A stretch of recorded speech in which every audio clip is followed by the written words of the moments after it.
Okay. तो previous जितने lecture हुए अपने ऑप्टिक्स को लेकर के, उन सभी लेक्चर्स में हमने प्लेन मिरर्स पर डिस्कशन किया था। सो I guess around 8 to 9 lectures we have covered on plane mirror, covering every possible detail which may come in the competitive examination. Now from today's class we will be starting with spherical mirrors. This is again going to be a very interesting and lengthy topic to discuss. Spherical mirrors में हमें बहुत सारी aspects पर discussion करना है एक एक करके। तो धीरे धीरे हर एक चीज को हम कंसेप्चुअली समझते जाएंगे और स्फेरिकल मिरर से रिलेटेड जो भी कॉम्पिटिटिव एग्जामिनेशन में पूछा जा सकता है उन सभी एस्पेक्ट्स पर हम वन बाय वन डिस्कशन करेंगे।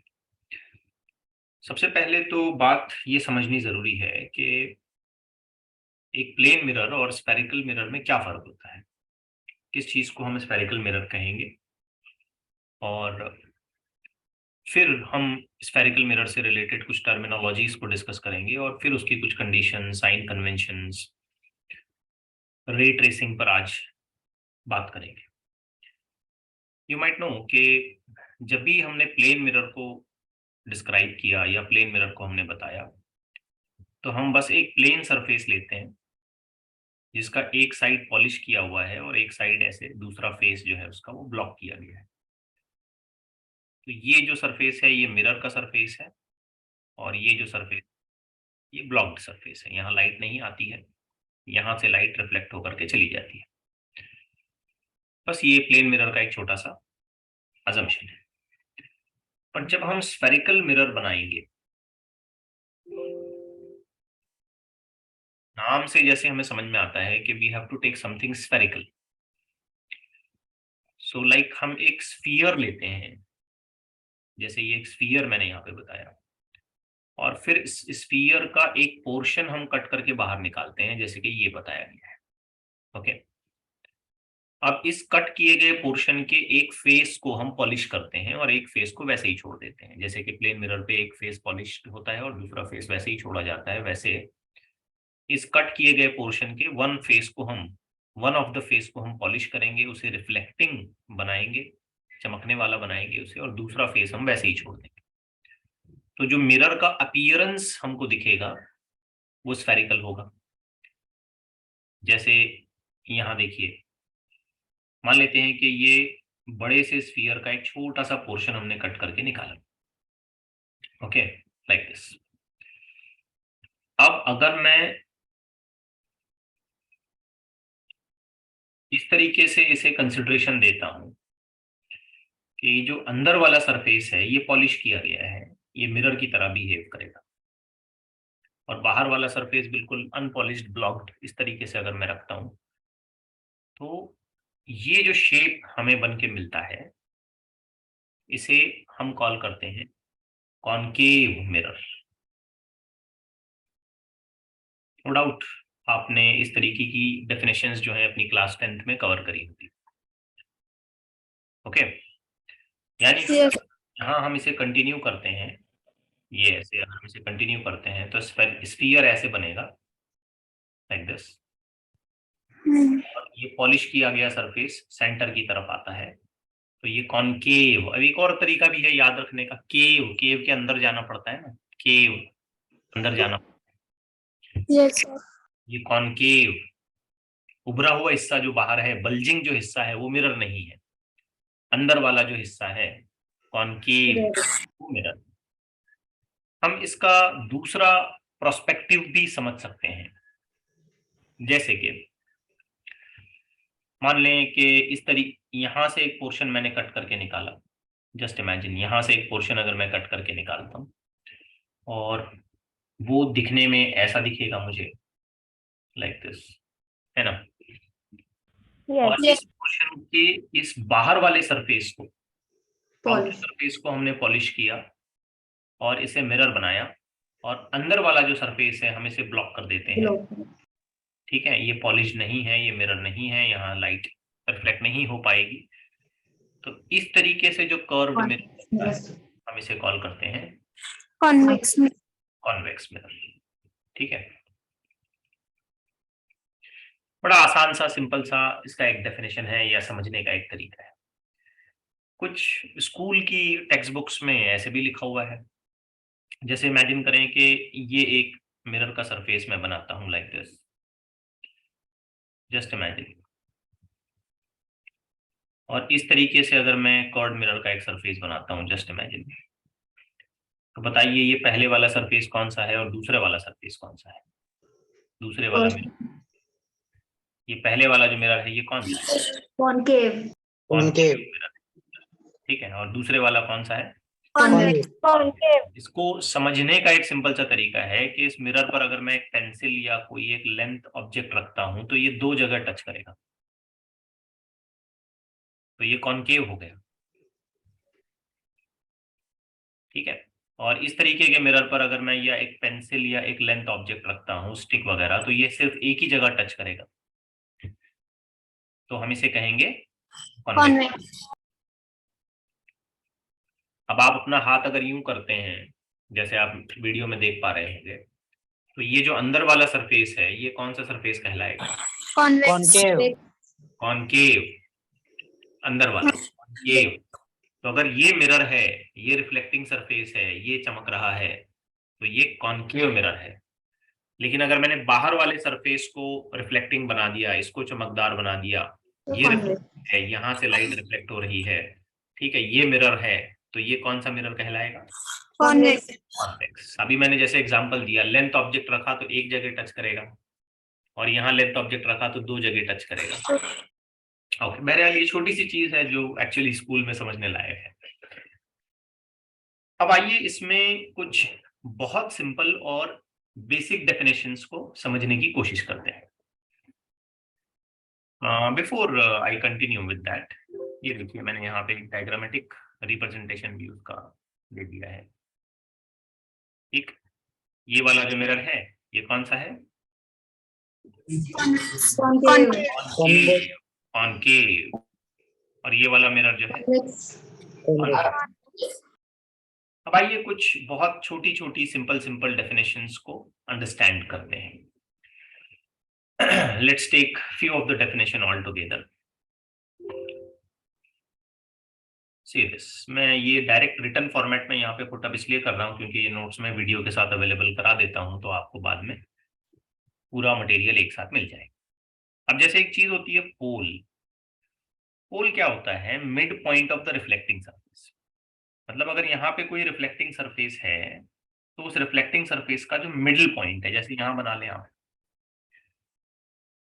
इस मिरर पे ध्यान दें आप, इसका सेंटर अगर मैं निकालता हूं, मिड पॉइंट अगर मैं निकालता हूं, तो ये क्या कहलाएगा? पोल।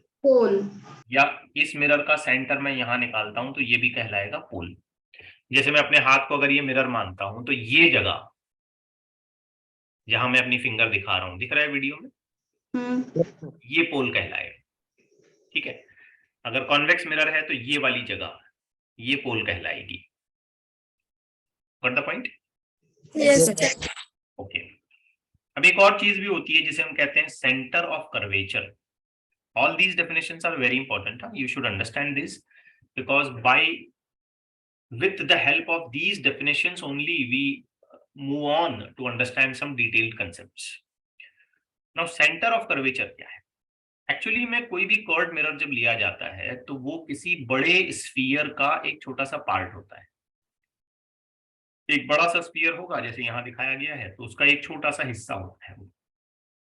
तो जाहिर बात है अगर उस स्फीयर को कंप्लीट किया जाता है तो कहीं ना कहीं आपको उस पॉसिबल स्फीयर का सेंटर जरूर मिल जाएगा, है ना? जस्ट इमेजिन करिए कि अगर इसको मैं ऐसे पूरा कंप्लीट कर दूं तो ये एक बड़ा सा स्फीयर बन जाएगा, और अगर ये बड़ा सा स्फीयर बनता है तो उसका सेंटर यहाँ कहीं आएगा। Yes sir. उस पर्टिकुलर सेंटर को हम क्या कॉल करते हैं? Centre of curvature, the centre of the sphere of which the mirror is a part. तो उस स्फीयर का सेंटर जिसका मिरर एक छोटा सा हिस्सा है, उसका एक छोटा सा पार्ट है, उस स्फीयर के सेंटर को हम कॉल करते हैं सेंटर ऑफ कर्वेचर। ठीक है, जैसे यहां बताया गया सेंटर ऑफ कर्वेचर। अब तीसरी जो डेफिनेशन आती है या नेक्स्ट जो डेफिनेशन आती है वो रेडियस ऑफ कर्वेचर है। रेडियस ऑफ कर्वेचर का मतलब ये होता है कि सेंटर ऑफ कर्वेचर से लेकर के पोल तक का सीधा डिस्टेंस, ये सेंटर ऑफ कर्वेचर से लेके पोल तक का सीधा डिस्टेंस, उम्मूमन आमतौर पर इसे हम रेडियस ऑफ कर्वेचर कहते हैं। ठीक है, आई बात समझ में, distance between pole and centre of curvature. But एक बात बड़ी सरप्राइजिंग है, हम चाहें तो रेडियस ऑफ कर्वेचर की जो इक्विवेलेंट लेंथ है वो यहां पर भी गिन सकते हैं। बोलो कैसे, यहां कैसे गिन सकते हैं? क्योंकि ये स्फीयर है, या आप कह लीजिए स्फीयर का हिस्सा है, तो जरूरी थोड़ी है कि रेडियस आपको हमेशा से ऐसे सीधा ही गिनना चाहिए, आप ऐसे भी तो गिन सकते हो, यस सर।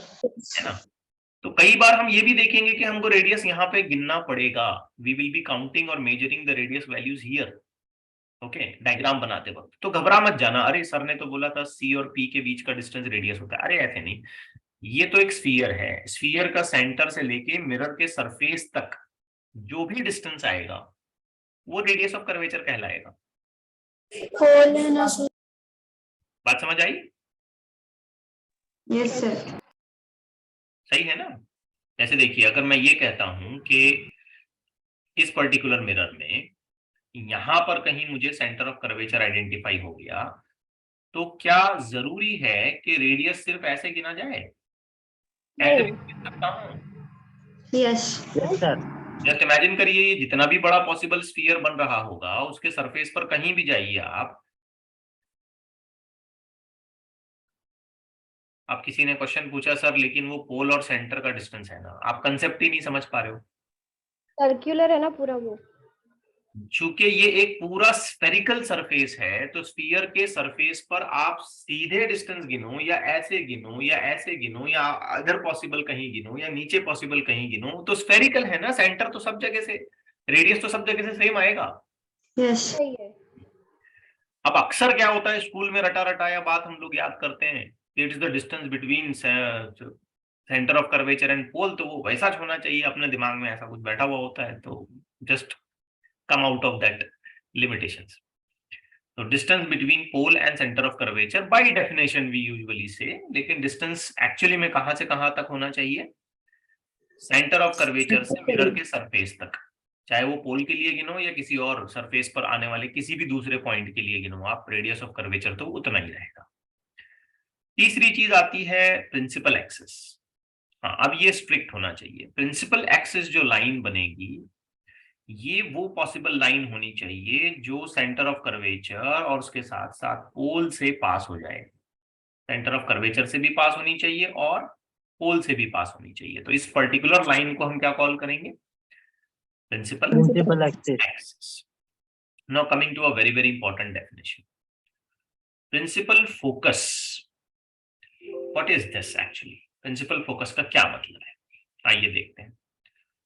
इमेजिन करते हैं कि एक ऑब्जेक्ट जो है वो इनफाइनाइट पोजीशन पे रखा हुआ है, जैसे यहाँ इन्फिनिटी पे रखा हुआ है। अब सारी लाइट रेज आ रही हैं, जैसे यहाँ एक डायग्राम बनाने की कोशिश करते हैं। आइए, object is suppose to be kept at infinity. ठीक, लेट्स से कि ये प्रिंसिपल एक्सिस हो गया, ये पोल, ये centre of curvature and all that. अब जो लाइट रेज आ रही हैं वो इन्फिनिटी से आ रही हैं, ऐसे और कुछ ऐसे मैं बता दूं, यहां से ऐसे। तो आफ्टर रिफ्लेक्शन जो है वो डेफिनेटली कहीं ना कहीं से पास होंगी, और वो ऐसे पास होती हैं, इमेजिन करो, समझे ना। ये लाइट ऐसे आई, यहाँ पे हिट करती है, टकराती है, रिफ्लेक्शन होता है, उसके बाद ऐसे बेंड होके चली जाती है। ये वाली लाइट रे यहाँ आती है, यहाँ रिफ्लेक्शन होता है और उसके बाद ऐसे बेंड होके चली जाती है। तो आप नोटिस करोगे कि ये किसी एक पर्टिकुलर जगह पे आके मिलती हैं और यहाँ इमेज बनता है। अब ये जो पॉइंट निकल करके आया ना, इस पॉइंट को हम कॉल करते हैं principal focus. It is an image point. तो बेसिकली यहाँ इमेज बनती है, यहाँ ऑब्जेक्ट कहीं इन्फिनिटी पे रखा हुआ है, वो लाइट आके मिरर से रिफ्लेक्ट होती है और यहाँ पे इमेज बनती है। तो ये वो इमेज पॉइंट है on principal axis for which the object is at infinity. ठीक है, जैसे इमेजिन करिए ये कौन सा मिरर है, Concave. इन्फिनिटी से लाइट आ रही है, बेंड हुई इधर, इन्फिनिटी से लाइट आ रही है, रिफ्लेक्ट हुई इधर, तो क्या वो सारी लाइट यहाँ आकर के मिली? Yes. है ना? ऑफ कोर्स इसके बाद ये आगे भी ऐसे ऐसे कंटिन्यू करेगी, नो डाउट, उसमें तो कोई लिमिटेशन नहीं है, लेकिन एट दिस मोमेंट अगर हम बात करें तो क्या वो यहाँ आके मिली? Yes. तो ये Yes. इमेज पॉइंट बना, इस इमेज पॉइंट को हम क्या नाम देंगे? Principal focus. Principal focus. Principal focus. अब देखिए ये मिरर जो है, ये अभी आपने बताया मुझे, कौन सा मिरर है ये? Concave. कॉन्केव। कॉनकेव। इसमें जो प्रिंसिपल फोकस का पॉइंट बनता है ना, ये वाला, ये रियल पॉइंट बनता है। F is real. Real. Real का मतलब मैं आपको बता चुका हूं कि जब लाइट मिरर से रिफ्लेक्ट होने के बाद एक्चुअल में मिलती हैं, लाइट की रेज एक्चुअली मीट्स, तो real condition of image create होती है, तो ये रियल फोकस बनाएगा। ऑन द कॉन्ट्ररी, अगर आप एक कॉन्वेक्स मिरर के बारे में बात करो, ठीक है, कॉन्वेक्स मिरर, तो जस्ट देखो कि लाइट कैसे आ रही है। तो ये लाइट इन्फिनिटी से आई, रिफ्लेक्ट होने के बाद इधर चली गई, ये वाली लाइट भी आई, रिफ्लेक्ट होने के बाद इधर चली गई, तो इनके मिलने का तो सवाल ही नहीं पैदा होता है। Yes. तो फिर आपने क्या किया कि जो लाइट आफ्टर रिफ्लेक्शन जा रही है उसके पाथ को आपने पीछे की तरफ रिट्रेस किया और आपने यहां पर एक इमेज बनाने की कोशिश की, तो इसे आप प्रिंसिपल फोकस, Virtual image. लेकिन ये रियल नहीं होगा, बल्कि कैसा होगा? वर्चुअल। वर्चुअल होगा, इमेजिनरी होगा, हाइपोथेटिकल होगा, जो आपने एक्सट्रापोलेट करके, इमेजिन करके वहां पे ट्रेस किया है। एक्चुअल में लाइट रेज वहां मिल नहीं रही है, आप ऐसे इमेजिन करोगे कि अगर लाइट रेज मिलती तो यहां मिलती। तो एक बड़ा फर्क हमको ये समझ आया कि प्रिंसिपल फोकस कॉनकेव मिरर का जो होता है वो रियल होता है, जबकि कॉन्वेक्स मिरर का जो होता है वो Virtual. वर्चुअल होता है। Are you getting the point? Yes. अब इसके लिए मैंने एक और दो डायग्राम यहाँ पर हेल्प के तौर पे आपको देनी है, like this, you can just see here. तो ये मिरर कौन सा बताया गया आपको? कॉनकेव। कॉन्केव। ये लाइट आ रही है, आफ्टर रिफ्लेक्शन ये फोकस पे चली गई, ये लाइट आ रही है, ये इधर चली गई, लेकिन अगर हम इसे एक्सट्रापोलेट करके पीछे की तरफ खींच ले तो ये फोकस बनेगा। तो you have this focus as the real focus point and this focus as a virtual focus point. Okay, now coming to the next possible definition, focal length. This is a very frequently used term, focal length. What is focal length? तो हम कहेंगे कि principal focus से लेकर के पोल तक का जो डिस्टेंस होता है, ठीक है, उस पर्टिकुलर लेंथ को हम कॉल करेंगे फोकल लेंथ। प्रिंसिपल फोकस से कहां तक का? Pole. पोल तक का, या ऐसे कर लीजिए कि पोल से प्रिंसिपल फोकस तक का, सही में तो ऐसे बोलना चाहिए, पोल से प्रिंसिपल फोकस तक का distance, that will be called as focal length. अब इन दोनों में, मतलब centre of curvature, radius of curvature और फोकल लेंथ में एक रिलेशन है, और बड़ा इंपॉर्टेंट रिलेशन है। कुछ कंडीशंस को अगर हम फॉलो करें तो ये रिलेशन होल्ड करता है, और वो रिलेशन है कि फोकल लेंथ जो है वो रेडियस ऑफ कर्वेचर का हाफ होती है। आप देखें यहां सेंटर ऑफ कर्वेचर है ना, तो पोल से लेकर के सेंटर ऑफ कर्वेचर तक के डिस्टेंस को हम क्या कॉल करेंगे? Radius. Radius of curvature. और पोल से लेकर के प्रिंसिपल फोकस तक के डिस्टेंस को हम क्या कॉल करेंगे? Focal length. Focal length. तो आप देख रहे होंगे कि रेडियस ऑफ कर्वेचर बड़ा है और फोकल लेंथ छोटा है, और इनफैक्ट इन पर्टिकुलर देखा जाए तो focal length is equal to half of the radius of curvature. Yes. ठीक, यस सर। यहाँ एक और बड़ी इंपॉर्टेंट बात समझिए आप, जब भी हम मिरर के सरफेस पर नॉर्मल बनाएंगे, परपेंडिकुलर बनाएंगे, तो वो perpendicular definitely centre of curvature से ही पास होगा। याद रखिए इस बात को। ऐसा क्यों होगा? क्योंकि सिंपल सा रूल है ज्योमेट्री का कि एक स्फेरिकल सरफेस पर अगर हम परपेंडिकुलर बनाते हैं तो वो perpendicular centre of the sphere से ही गुजरता है, सेंटर ऑफ ईयर से, स्फीयर से ही पास होता है, एज सच कि वो रेडियस की एक लाइन है। ठीक, तो इस रूल को याद रखिए कि मिरर के सरफेस पर जब भी जहां भी नॉर्मल बनाया जाएगा वो अल्टीमेटली कहां से पास होगा? Center. सेंटर ऑफ कर्वेचर से। इसको भूलना नहीं है, क्योंकि आगे चल के जब हम इमेज की ट्रेसिंग करेंगे, रे डायग्राम बनाएंगे, तो this is always going to be shown in the diagram. Normal on the surface of the mirror is going to pass through the center of curvature. Now let's take few more simple definitions. जैसे एक definition आती है focal plane. Focal plane. So this is a kind of two-dimensional plane. जैसे यहाँ पे एक plane बना दिया मैंने. अब इस प्लेन की ये खासियत होगी कि ये प्रिंसिपल एक्सिस को तो परपेंडिकुलर बनाया जाएगा, और इसकी जो पोजीशनिंग होगी वो प्रिंसिपल फोकस पे होगी. So a plane passing from focus and perpendicular to principal axis. समझ आई बात? Yes, sir. This thing is going to be called as focal plane. Coming to the next, power of a mirror. Mirror की power क्या होती है? देखिए, light जब curved mirror पे आती है तो वो मिरर उसको दो तरीके से रिस्पॉन्ड करता है. जैसे यहां देखिए, इस मिरर ने क्या किया, लाइट को कॉन्सेंट्रेट करके एक पॉइंट पे जमा किया, है ना. बहुत सारी लाइट आ रही थी, इस मिरर ने क्या किया, इसको कॉन्सेंट्रेट करके एक पॉइंट पे जमा किया. इस तरीके के बिहेवियर को या इस तरीके के लाइट की रेस को कॉन्सेंट्रेट करने के तरीके को हम कॉल करते हैं Convergence. Power of mirror. Convergence. क्या बोलेंगे इसको हम? Convergence. Convergence. या हम कहेंगे कन्वर्जिंग मिरर. कन्वर्ज करना यानी कि एक जगह सारी लाइट की रेस को जमा करना. अक्सर आप देखते होंगे, लाइट ऐसे हमने फोकस करवाई, सारी की सारी लाइट रेज जो है वो रिफ्लेक्ट होकर के एक पर्टिकुलर पॉइंट पे हमको कलेक्ट होती हुई नजर आई. तो इस तरीके को हम क्या कहेंगे? Converging. मिरर को बोलेंगे कन्वर्जिंग मिरर. एक दूसरा अप्रोच भी हो सकता है, जैसे कि ऐसी बहुत सारी लाइट रेज आ रही है, मान लो कुछ एग्जांपल के तौर पे मैं बता रहा हूं, यहाँ पे ये ऐसे, ये ऐसे, ये ऐसे.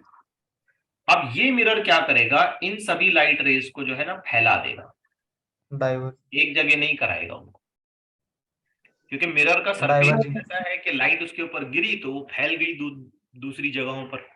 ठीक है, ये जो अप्रोच है ना, इसको हम बोलेंगे डाइवर्जेंस, या हम बोलेंगे मिरर को डाइवर्जिंग मिरर. आ रहा है समझ में? Yes. अब मिरर दो ही तरीके से काम करेगा. अगर वो कर्व्ड मिरर है तो वो दो ही तरीके से करेगा, या तो वो कन्वर्ज कराएगा या डाइवर्ज कराएगा. अब कोई पर्टिकुलर मिरर कितनी हद तक कन्वर्जेंस कराता है, कितने अच्छे से वो कन्वर्जेंस कराता है, कितना जल्दी से लाइट को वो जमा कर लेता है, या कितना जल्दी से वो लाइट को फैला देता है, वो कितना ज्यादा लाइट को डाइवर्ज करा देता है, इसको अगर हमने गिनना शुरू किया तो उसे हम कॉल करते हैं पावर ऑफ मिरर. ठीक. Yes, sir. अगर मेरे पास दो मिरर्स हैं, एक मिरर क्या करता है, जस्ट इमेजिन, इस तरीके के मैं एक डायग्राम बना देता हूं. यहाँ पे ये दो मिरर्स है, मान लीजिए ये एक है और एक ऐसे छोटा सा मिरर ऐसा है. जस्ट इमेजिन कि इस पे लाइट आती है और लाइट आने के बाद वो यहां जाकर के कन्वर्ज होती है, और इस पे लाइट आती है और ये फौरन ऐसे ही कन्वर्ज हो जाती है. तो इन दोनों में से किसकी पावर ज्यादा है, सेकंड वाली की या फर्स्ट वाली की? Second one. Second. सेकंड वाली की, क्योंकि इसने फटक से कन्वर्ज करा दिया, जल्दी से कन्वर्ज करा दिया, लाइट को मौका ही नहीं दिया, लाइट उस पर गिरी के सीधा कन्वर्ज हो गई. तो इसकी कन्वर्जिंग एबिलिटी ज्यादा है, तो हम कहेंगे कि इसकी पावर ज्यादा है. अब इसके और मैथमेटिकल इवैल्यूएशंस क्या क्या होते हैं वो सब आगे चल के देखेंगे. आज मैं बस एक इंट्रोडक्टरी लेक्चर के तौर पे ये सारी बातें आपको बता रहा हूँ. हो सकता है आप सोच रहे होंगे सर ये सब 10th में हुआ है, कुछ नई बातें भी डेफिनेटली मैं इसमें जोड़ूंगा, अच्छे से लेक्चर को सुनते रहें. तो किसी भी मिरर की कन्वर्जिंग या डाइवर्जिंग एबिलिटीज जो होती हैं उसे हम कॉल करते हैं पावर ऑफ मिरर. अब आइए एक और नई डेफिनेशन समझते हैं. This is going to be a game changing important definition आ रही है. Paraxial rays. Paraxial rays. Many time यहाँ स्टूडेंट्स कंफ्यूज होते हैं और वो ऐसे सोचते हैं कि ऐसी रेज जो एक्सिस के साथ पैरेलल है उन्हें हम पैराक्सियल कहते हैं। नो, जरूरी नहीं है। बड़े ध्यान से सुनिए, पैराक्सियल रेज का मतलब ऐसी रेज जिनका एंगल ऑफ इंसिडेंस अगर हम मिरर पर गिनते हैं तो वो एंगल ऑफ इंसिडेंस जो है वो बहुत स्मॉल होता है। Those rays which make small angle with the normal at a point of incidence and hence are close to the principal axis. या तो आप कह लीजिए ऐसी रेज जो प्रिंसिपल एक्सिस के क्लोज हैं, ये प्रिंसिपल एक्सिस है उसके नजदीक नजदीक वाली रेज, या आप ऐसे कह लीजिए कि जिनका एंगल ऑफ इंसिडेंस, नॉर्मल से तो एंगल ऑफ इंसिडेंस ही गिना जाता है ना, तो ऐसी रेज जिनका एंगल ऑफ इंसिडेंस मिरर के सरफेस पर बहुत स्मॉल है या प्रिंसिपल एक्सिस के साथ ये क्लोज हैं, ऐसी रेज को हम क्या कॉल करेंगे? पैराक्सियल। जैसे मैंने यहाँ एक एग्जांपल बताया, theta is going to be very small, यहाँ एक एग्जांपल बताया, यहाँ भी थीटा बहुत स्मॉल है, और यहाँ एक एग्जांपल बताया, यहाँ भी थीटा स्मॉल है। Of course angle of incidence जिसे मैं फिलहाल थीटा बोल रहा हूँ ये नॉर्मल टू द मिरर से मेजर किया जाता है, और याद रखिए नॉर्मल टू द मिरर हमेशा कहाँ से पास होगा? सेंटर। सेंटर ऑफ कर्वेचर से। समझ आई ना बात? Yes sir. तो tell me what are paraxial rays? Small incident angle. Yes, जिनका एंगल ऑफ इंसिडेंस छोटा है, दैट्स इट। इससे ज्यादा कुछ समझने के लायक बात ही नहीं है। जिनका एंगल ऑफ इंसिडेंस छोटा है उन रेज को हम क्या कॉल करते हैं? पैराक्सियल। अब वो एंगल ऑफ इंसिडेंस किसी भी पॉइंट पर मेजर किया जाए, प्रिंसिपल एक्सिस के साथ ही मेजर किया जाए या किसी दूसरी जगह पर नॉर्मल बना के मेजर किया जाए, सो ऑन। एक और डेफिनेशन ये भी बनाई जा सकती है पैराक्सियल रेज की कि these rays are very close to the principal axis of the mirror. Now the next definition comes, this is called as marginal rays. Marginal rays का मतलब ये होता है कि ऐसी रेज जो प्रिंसिपल एक्सिस से काफी दूर है, या एकदम करेक्ट तरीके से बताएं तो जिनका एंगल ऑफ इंसिडेंस जो है वो लार्ज होता है, थीटा इज लार्ज। तो बड़े एंगल ऑफ इंसिडेंस के लिए क्या होगा कि प्रिंसिपल एक्सिस से हमको दूर जाना पड़ेगा, तब नॉर्मल के साथ उसका एंगल बनाएंगे तो वो बड़ा बनेगा। अब क्या फर्क समझ में आया पैराक्सियल और मार्जिनल में? Angle of incidence. Yes, angle of incidence small, angle of incidence large. और डेफिनेशन ये होगी, पैराक्सियल रेज जो है प्रिंसिपल एक्सिस के क्लोज क्लोज में होंगी और मार्जिनल रेज जो है ये प्रिंसिपल एक्सिस से दूर दूर होंगी। यहां बिल्कुल कंफ्यूज ना करें कि पैराक्सियल रेज का मतलब होता है प्रिंसिपल एक्सिस को पैरेलल, ऐसा नहीं है। देखो ये भी प्रिंसिपल एक्सिस को पैरेलल है, लेकिन इस रे को मैं क्या नाम दूंगा? मार्जिनल, सिर्फ इसलिए कि इसका एंगल ऑफ इंसिडेंस जो नॉर्मल के साथ बन रहा है मिरर के सरफेस पर वो बड़ा है। ठीक, हाँ यस सर। अब एक बड़ी ही अहम चीज मैं आपके सामने रख रहा हूं जो इससे पहले मेरा ख्याल है जेई में भी पूछी गई है, and I can not exactly recall NEET में आया नहीं आया, बट जेई में जरूर आया है। देखो आपको क्लास 10th में ऐसे सिखाया गया होगा, ध्यान से समझना, कि अगर हम एक मिरर ले लेते हैं, कर्व्ड मिरर ले लेते हैं, कर्व्ड मिरर के बिल्कुल स्टैंडर्ड डेफिनेशंस अगर हम बना देते हैं कि एक जगह पर सेंटर ऑफ कर्वेचर और पोल के बराबर बीच में अगर हम निकालें तो फोकस। अब अगर एक लाइट रे हम दिखाते हैं जो पैरेलल टू द एक्सिस आती है, एक लाइट रे हम लोग निकालते हैं जो एक्सिस के साथ कैसी आती है? पैरेलल। तो बताइए ये लाइट रे बेंड होने के बाद कहां से जाएगी? रिफ्लेक्शन के बाद कहां से जाएगी? फोकस में। यस, तो आपको ये 10th क्लास में सिखाया गया होगा कि आफ्टर बेंडिंग या after reflection this light ray is supposed to pass through the focus. Correct है? याद आ रहा है? रिकॉल हो रहा है? Yes sir. Yes sir. Now this is not always true. ऐसा हमेशा हो ये जरूरी नहीं है। ये क्राइटेरिया सिर्फ उस वक्त फॉलो होता है जब हम पैराक्सियल रेज लेते हैं। पैराक्सियल रेज के साथ ही ये मामला होगा कि वो मिरर से रिफ्लेक्ट करने के बाद फोकल पॉइंट से पास होगी, प्रिंसिपल फोकस से पास होगी। मार्जिनल रे के साथ ऐसा नहीं होगा। Are you getting my point? Yes. अगर Yes, sir. कोई रे मार्जिनल है लाइक दिस, तो वो बेंड होने के बाद ऐसे जा सकती है। और इसका सिंपल सा रूल मेरे पास ये है कि आप अगर इसके लिए एंगल ऑफ इंसिडेंस गिनते हैं, ये देखिए, अगर आप इसके लिए एंगल ऑफ इंसिडेंस गिनते हैं तो एंगल ऑफ इंसिडेंस और एंगल ऑफ रिफ्लेक्शन सेम होना चाहिए। Yes. Yes, sir. मार्जिनल रे कभी भी फोकस से पास नहीं होगी। फोकस से पास होने वाली रेज हमेशा कौन सी होंगी? Paraxial.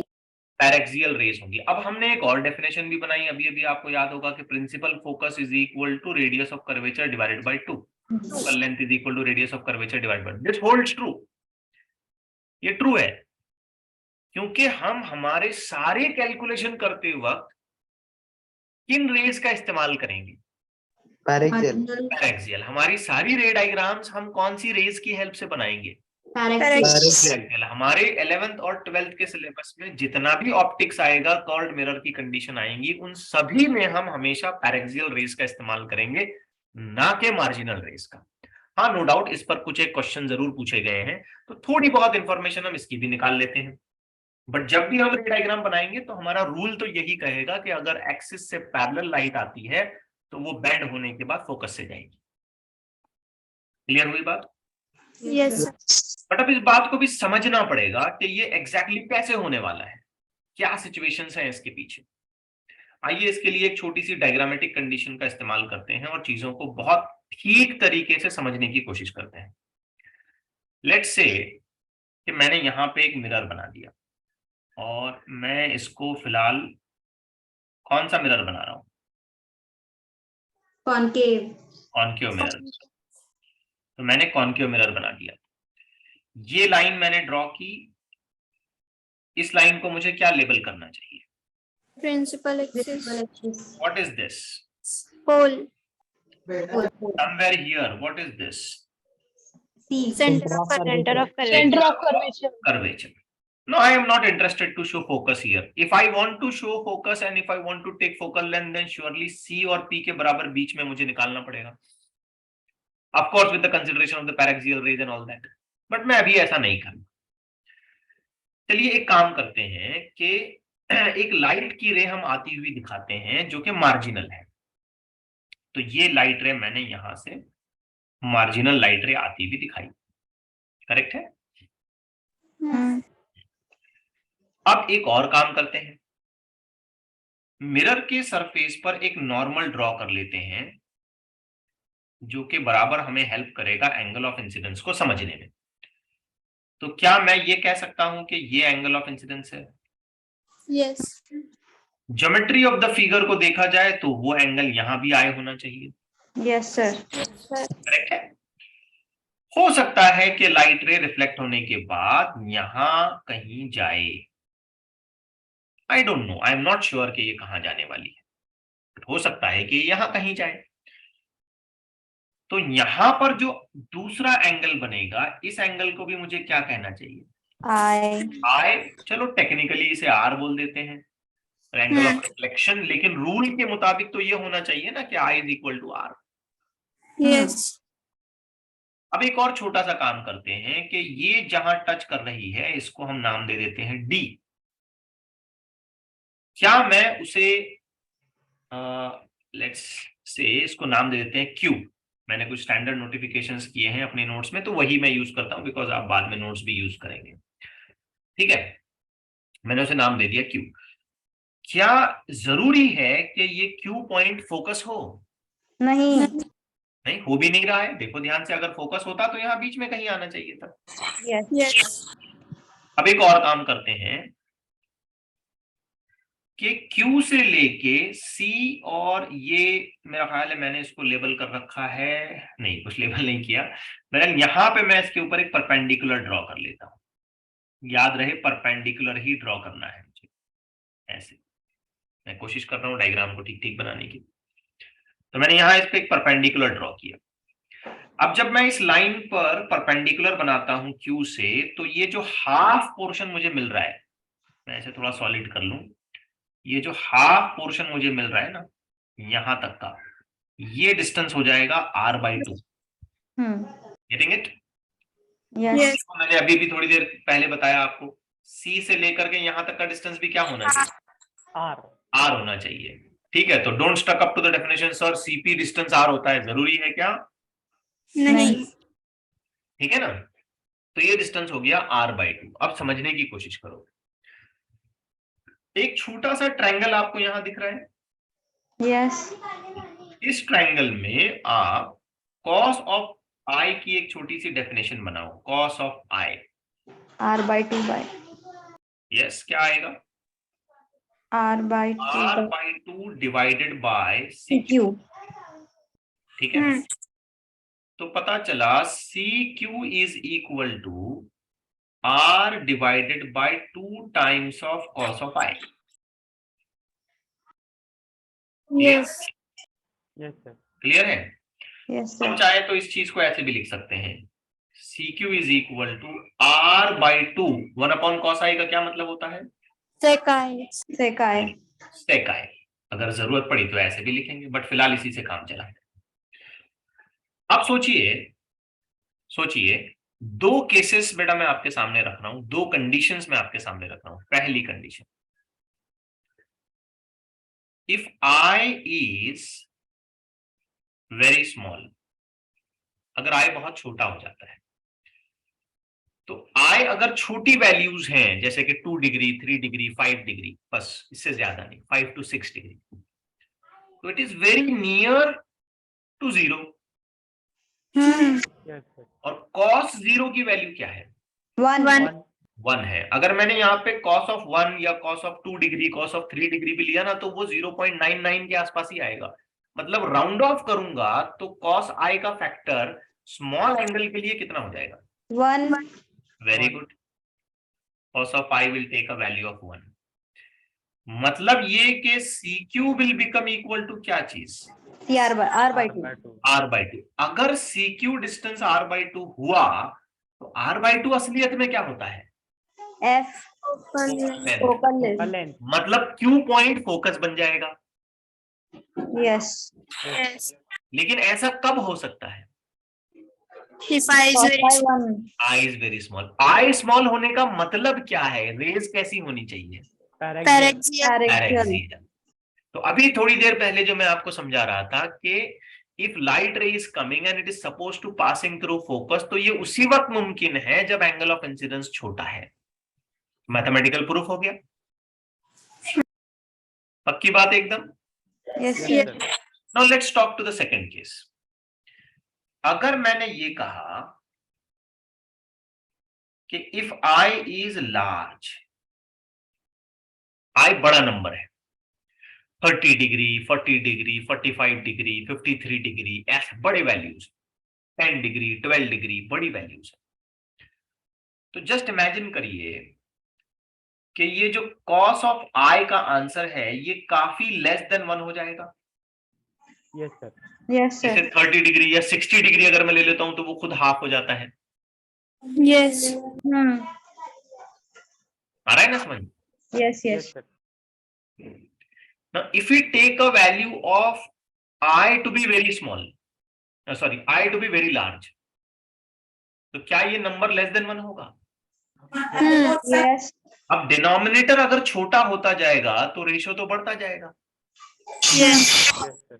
मतलब CQ का वैल्यू r/2 से भी ज्यादा हो जाएगा। Yes sir. आई कि नहीं बात समझ? Yes. तो CQ इंक्रीज होने लगेगा। तो अगर ऐसे CQ इंक्रीज हो रहा है तो क्या रिफ्लेक्शन के बाद लाइट रे बराबर r/2 से पास होगी क्या? नहीं नहीं होगी। तो अगर I लार्ज है तो रेज कैसी होंगी? मार्जिनल। मार्जिनल रेज के लिए रिफ्लेक्शन के बाद जरूरी नहीं है कि वो कहां से पास हो, फोकस से पास हो, जरूरी नहीं है। वो फोकस छोड़ के आगे पीछे कहीं से भी पास होने लग जाएंगी, but they will never pass through the focus. Are you getting what I am saying? Yes sir. ठीक, तो ये फर्क है। अब हम लोग जब भी ये कहते हैं कि after reflection light is passing through focus, a parallel ray coming to the axis is passing through focus, मतलब हमारे माइंड में किस चीज का अजम्पशन है? कौन सी रेज को कंसिडर करते हुए हम अपनी डायग्राम बना रहे हैं? Paraxial paraxial rays. ठीक है ना, बात आई है। तो हम सिर्फ और सिर्फ पैरेक्सियल रेज को ध्यान में रखते हुए ये सारा काम करते हैं। अब यहां हमें एक बात समझनी चाहिए कि हम जो भी कैलकुलेशन करेंगे वो सारा का सारा कैलकुलेशन हम किसके अजम्पशन में करेंगे? Paraxial rays. Paraxial rays. क्या अब इसमें बहुत अच्छे क्वेश्चन आते हैं एग्जामिनेशन में, जैसे कि क्वेश्चन इटसेल्फ ये पूछता है कि यार बताओ QP कितना है? QP कितना है ये बताओ, कहां से पास हुई फिर लाइट रे? अगर पैरेक्सियल है तो वो फोकस से पास हो जाएगी। अगर फोकस से पास हुई, जस्ट इमेजिन करो ये वाली लाइट रे ऐसे आती है, देखो ये वाली लाइट रे, मैं इसको दोबारा ट्रेस कर रहा हूँ, ये ऐसे आ रही है और उसके बाद ये ऐसे नीचे की तरफ जा रही है। अगर पैरेक्सियल है तो फोकस से पास होगी, अगर फोकस से पास हो गई तो डेफिनेटली ये डिस्टेंस r/2 हुआ, R/2, yes. है कि नहीं? डेफिनेटली ये डिस्टेंस r/2 हुआ। यस अरे हाँ या ना? Yes. सर। लेकिन अगर रे पैरेक्सियल नहीं है, रे अगर मार्जिनल है, तो हमारे सामने चैलेंजिंग पार्ट ये भी होगा ना कि हमें ये पता करना होगा कि ये QP कितना है। क्या हाँ। ये r/2 होगा? नहीं। नहीं होगा, कुछ और वैल्यू आ जाएगी इसकी। तो कई बार एग्जामिनेशन में ये क्वेश्चन पूछा गया है कि एक्चुअल में QP कितना है। अब बड़े ध्यान से देखिए, अगर मैं लिटरली QP का वैल्यू निकालना चाहता हूं तो सोचिए C से लेकर के P तक के डिस्टेंस को हम क्या कहेंगे? आर। R। करेक्ट है ना, हम उसको R कहेंगे। C से लेकर के Q तक के डिस्टेंस को हम ऑलरेडी मेजर कर चुके हैं, कितना है? सेकाई। सिर्फ सेकाई है क्या? R/2 सेकाई. r/2 सेकाई। लॉजिकली बताओ कि अगर मुझे किसी गिवन एग्जांपल में QP ऐसा डिस्टेंस कैलकुलेट करना है, या करेक्टली लिखूं मैं ऐसे, तो डिस्टेंस तो पोल से गिना जाता है ना, PQ ऐसा डिस्टेंस कैलकुलेट करना है तो मैं कैसे करूंगा? Answer simple, R/2 सेकाई. R minus, very good, शाबाश, r/2 सेकाई। अब ये क्वेश्चन या ये फॉर्मूला बड़ा इंपॉर्टेंट है, ये पूछा गया है जेई में। क्या आपको मेरी बात समझ आ रही है ठीक से? Yes sir. ठीक है, P से C तक का डिस्टेंस हम सब जानते हैं कितना है, पोल से सेंटर ऑफ हाँ। Curvature R। उसमें से अगर मैं QC या CQ ये डिस्टेंस सब्सट्रैक्ट कर देता हूं तो बचा हुआ PQ डिस्टेंस मुझे मिल जाएगा। करेक्ट है? Yes sir. यानी कि इसी बात को अगर मैं ठीक से लिखूं, आपको समझ आए इस हिसाब से, तो PQ is equal to PC minus, correct है, PC माइनस CQ। ठीक, Yes. Yes sir. एकदम पक्का? Yes. ओके, आइए इस पर कुछ एक सिंपल क्वेश्चन करते हैं। पहला इलस्ट्रेशन मैं आपके सामने रखता हूं। अभी मैंने प्लेन मिरर की और बहुत सारी डिस्क्रिप्शंस देनी है, पहले मैं आपको ये बस फर्क समझा रहा था कि पैरेक्सियल किसे कहेंगे, मार्जिनल किसे कहेंगे। बाकी कुछ चीजें तो आप ऑलरेडी 10th क्लास से जानते हैं। Now let's take this particular question. 2-3 question मैं बस लूंगा और वो सारे क्वेश्चंस जो हैं इसी बात को हाईलाइट करते हुए रहेंगे कि पैरेक्सियल और मार्जिनल रेज का परफेक्ट इवैल्यूएशन कैसे किया जाए। तो आपको एक डायग्राम दी गई है जिसमें एक लाइट रे आती हुई बता रहे हैं MI, जो कि एक्सिस के साथ पैरेलल है। रिफ्लेक्शन के बाद कुछ ऐसा हुआ कि ये पोल से ही पास हो गई। ठीक है, यस के बाद ये क्या हुआ, कहां से पास हुई? पोल से। पोल से। अब पहली बात तो बच्चा यही टेंशन में आ जाएगा, वो बोलेगा सर अगर light ray parallel to axis आती है तो हमको तो रटाया गया था कि इसे पास होना चाहिए फोकस से, ये पोल से गई कैसा? ये तो क्वेश्चन ही गलत है। क्या ऐसा हो सकता है? नहीं। अरे कैसे नहीं होगा, हो सकता है ना। अगर ये रे मार्जिनल नहीं है, पैरेक्सियल नहीं है, मार्जिनल है तो कहीं से भी जाएगी। पोल से। Yes. कहीं से भी जाएगी, क्या फर्क पड़ता है, कहीं से भी जाएगी, जा सकती है। फोकस से सिर्फ वो रेज जाएंगी जो पैरेक्सियल है। जो पैरेक्सियल नहीं है, जिनका एंगल ऑफ इंसिडेंस बड़ा है, वो कहीं से भी जाएंगी। आ रहा है ना समझ में? Yes sir. तो अब आपसे पूछा जा रहा है कि थीटा कितना है, ये क्वेश्चन आपसे किया जा रहा है। अब मैं इसको दो प्रोसेस से आपको समझाता हूं, ज्योमेट्री से समझाता हूं और कंसेप्ट से समझाता हूं, ध्यान से देखना। सबसे पहले तो यहां एंगल ऑफ इंसिडेंस थीटा अगर बता रहा है तो डेफिनेटली ये वाला एंगल भी तो थीटा ही हो जाएगा, Yes. यस। अल्टरनेट एंगल भाई। अच्छा, अगर मैं सी और पी की ये लाइन ज्वाइन करा दूं तो ये आर हो गया, तो डेफिनेटली ये भी आर हो जाएगा। Yes sir. अब सोचो, अगर ये थीटा है, ये थीटा है, ये आर है, ये आर है, तो ये भी तो थीटा ही होगा। हाँ। अरे दो साइड सेम है तो दो एंगल सेम है, तो बचे हुए को भी तो सेम ही होना पड़ेगा। Yes sir. अब यहाँ एक ट्रायंगल आपको दिख रहा है, अब इस ट्रायंगल में आप ध्यान से देखो तो तीनों एंगल थीटा ही है। 3 थीटा। 180. गिवन ट्रायंगल में तो टोटल सम ऑफ एंगल तो 180 हो जाएगा। Theta is equal to 60 degree. तो 3 थीटा इज इक्वल टू 180, इसका मतलब theta is equal to 60 degree. ये हो गया ज्योमेट्रिकल सॉल्यूशन। अब कंसेप्चुअल सॉल्यूशन देखो, बड़ा आसान है, मजेदार है। ये लाइट रे आती है पैरेलल और कहां से पास होती है? Pole. पोल से। मतलब ऐसे थोड़ा नीचे से जाने की बजाय वो सीधा पोल से चली गई, बराबर। Yes. तो हमारे पास CQ का एक फॉर्मूला है, CQ, ये CQ का एक फॉर्मूला है। क्या है फॉर्मूला? वो r/2 cos i। r/2 cos i, है ना। अब इमेजिन करो ये लाइट रे इधर Q से नहीं जा रही है, पोल से जा रही है, मतलब Q पॉइंट P पे आ गया, ओवरलैप हो गया, यस सर, है क्या नहीं? हाँ। Q पॉइंट किसके ऊपर चढ़ गया? p पे। P पे। तो बताओ CQ का वैल्यू कितना होगा? cp equal to cp। CQ का मैग्नीट्यूड कितना होगा? R होना चाहिए ना यार। आर हाँ, yes. CQ का मैग्नीट्यूड R क्यों बोल रहा हूं? क्योंकि Q पॉइंट किसके ऊपर चढ़ गया? p पे। अब C से P तक का डिस्टेंस क्या कहलाता है? r। R। अब ये फॉर्मूला इस्तेमाल करो, CQ is equal to r/2 cos i।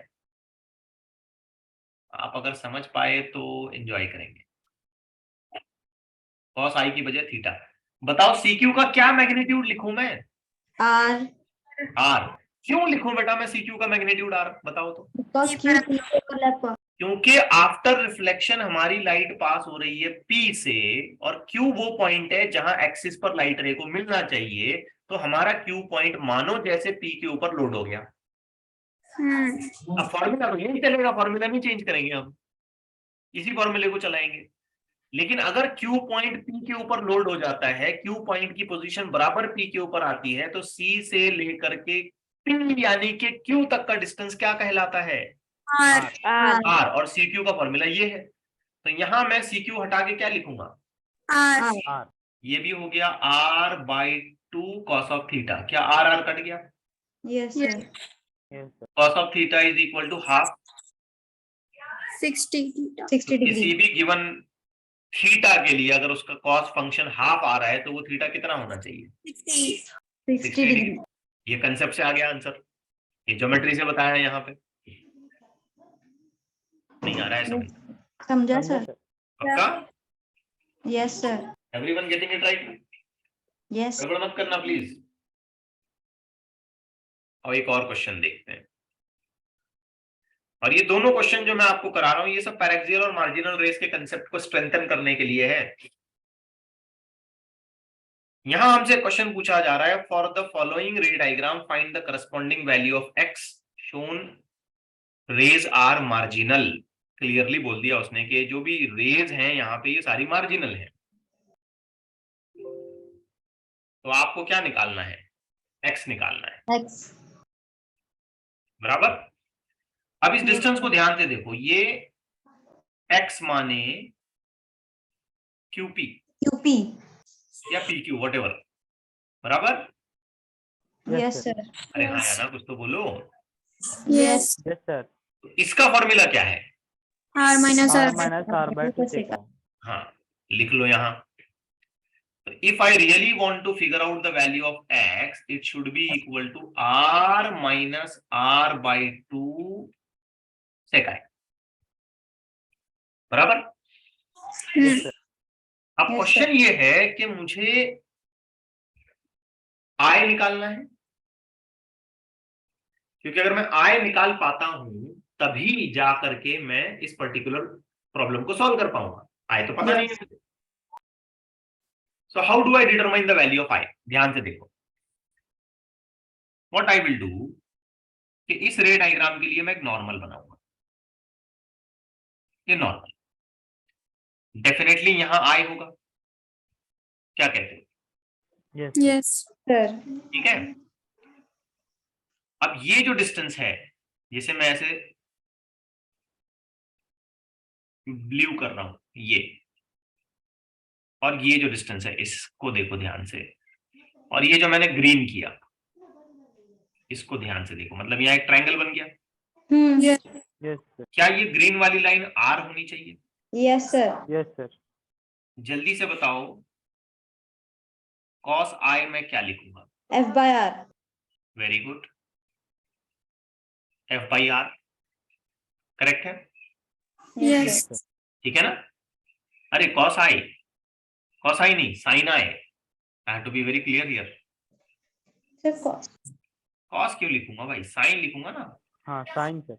Opposite upon hypotenuse, i के लिए अपोजिट हाइपोटेनियस, यस सर ठीक, f/r बराबर। Yes, sir. Sir. अब आप मुझे एक बात बताओ कि किसी भी मिरर के लिए ये चीज हमेशा होल्ड करेगी? ये चीज हमेशा होल्ड करेगी, ये हमेशा होल्ड करेगी, चाहे रेस मार्जिनल हो या पैरेक्सियल हो, ये चीज लिखी ही गई है मिरर के लिए, this is always going to hold. सही जा रहे हैं? Yes sir Yes. तो फिर इक्वेशन बनी sin of i is equal to f की जगह क्या लिखूंगा? R by r/2 divided by r, r cut गया, half. sin of i is equal to half, इसका मतलब i इज इक्वल टू 30. 30, मतलब डेफिनेटली ये कौन सी रेस है, पैरेक्सियल है या मार्जिनल है? Margin. कॉन्फिडेंस के साथ बोलो। मार्जिनल. मार्जिनल है, इतना बड़ा एंगल हो गया ना, एंगल ऑफ इंसिडेंस इतना बड़ा हो गया। अब हमको ये x डिस्टेंस निकालना है, हमको ये x डिस्टेंस निकालना है। अब नॉर्मली बच्चा यहाँ गलती क्या करता है, वो बोलता है सर जो लाइट रे आ रही है वो एक्सिस को पैरेलल है, तो आफ्टर रिफ्लेक्शन वो फोकस से पास होगी। क्या जरूरी है फोकस से पास होगी? नहीं नहीं सर. नहीं, इट्स नॉट नेसेसरी। फोकस से सिर्फ उस वक्त पास होगी जब वो रेज कैसी हैं, पैरेक्सियल. Parallel. पैरेक्सियल है। ये तो मार्जिनल है, इतना बड़ा एंगल ऑफ इंसिडेंस आ गया इसका। अब आओ x निकालते हैं, let's continue with this solution. x is equal to ये r का वैल्यू माइनस r/2, अब हमें पता चल गया ये हो गया 30 डिग्री, आए तो 30 है। Yes, sir. थोड़ा दिमाग पे जोर डालिए, बताइए sec 30 कितना होता है? 2 by root 3. वेरी गुड, तो ये हो गया r/2 और इनटू ये हो जाएगा 2/3। √3 अब हम देखते हैं यहां से ये 2 फैक्टर कैंसिल आउट हो गया। कंटिन्यू करते हैं, x is equal to r का वैल्यू हमको यहां बताया गया है, वो खुद √3 है, √3 माइनस √3 डिवाइडेड बाई √3, तो ये √3 भी कट गया, तो x का आंसर क्या आया? Root 3. √3 माइनस 1, ये 1 बचेगा ना पापा इधर, Yes, sir. है ना? Yes sir. अब √3 का अपना खुद का वैल्यू क्या है हम सब जानते हैं, 732 1.732 माइनस 1, तो पता चला x का answer 0.732 metre. Clear? Yes sir So this is completely based on the conditions of paraxial rays, marginal rays. Okay? अगर हमें मार्जिनल रेस का कंसेप्ट क्लियर नहीं है और हम ठीक ठाक तरीके से मिरर्स पढ़ चुके हैं और मिरर्स अच्छे तरीके से पढ़ चुके हैं ठीक ठाक तरीके से, तो हम फौरन क्या बोलेंगे पता है? Sir x is equal to r/2। क्यों? क्योंकि हमको तो ये बात सिखाया गया है कि अगर लाइट रे एक्सिस को पैरेलल आती है तो वो बेंड होने के बाद कहां से जाती है? फोकस और फोकस कहां मौजूद होता है? C और P के बीच में r/2. P और P के बीच में, मतलब हम क्लेम करेंगे r/2। आ रहा है ना समझ में? यस सर तो क्या आंसर r/2 है वाकई? नहीं, नहीं। रॉन्ग आंसर, नहीं सर. Wrong answer. ठीक, अब आइए एक और ऐसा ही क्वेश्चन लेते हैं, थोड़ा दिमाग चलाना, ठीक से करना, अच्छे से करना इसमें। Now this is going to be last question for today's class, ठीक से करना। ये देखिए, अब यहां x निकालना है। Tell me if I want to continue for the value of x, what should I go for? Normal. Perpendicular. r minus r by 2 sec Sec I. sec I, because मुझे पता नहीं है ना यार कि मार्जिनल है कि पैरेक्सियल है, मुझे पता ही नहीं।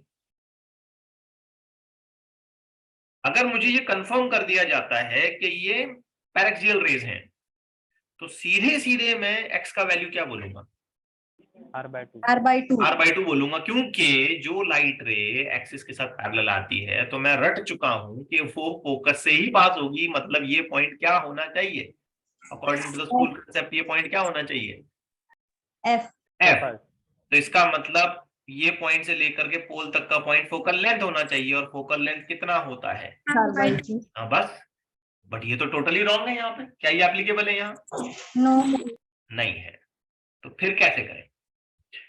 तो सबसे पहले हम यहाँ पे देखेंगे कि क्या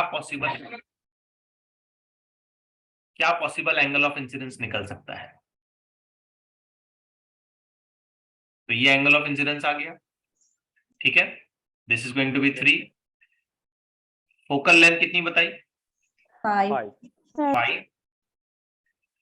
सो this is 3, this is going to be r, correct है? Yes. I will be writing sin of I. 3 by R. What should I write?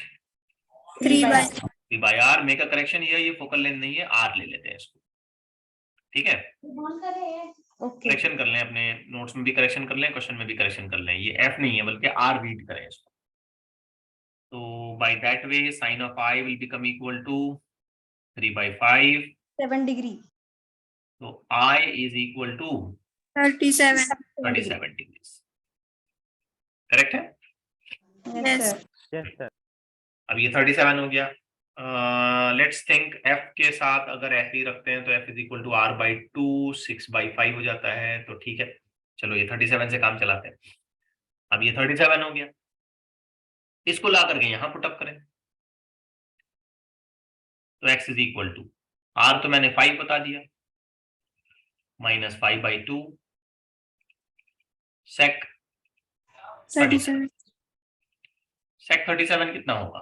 Pi by cos 37 का आधा, cos 37 का हाफ, सॉरी cos 37 का इनवर्स कितना होना चाहिए? 5 by 5 by 4. 5 by 3. pi by 4 if I'm not wrong. Yes, sir. So x will be equal to 5 minus 25 by 25 8. divided by 8. X will be equal to 5 minus 25 by 8. 3 point.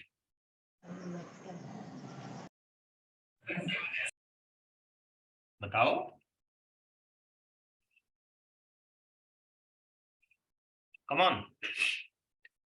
3.12. 125.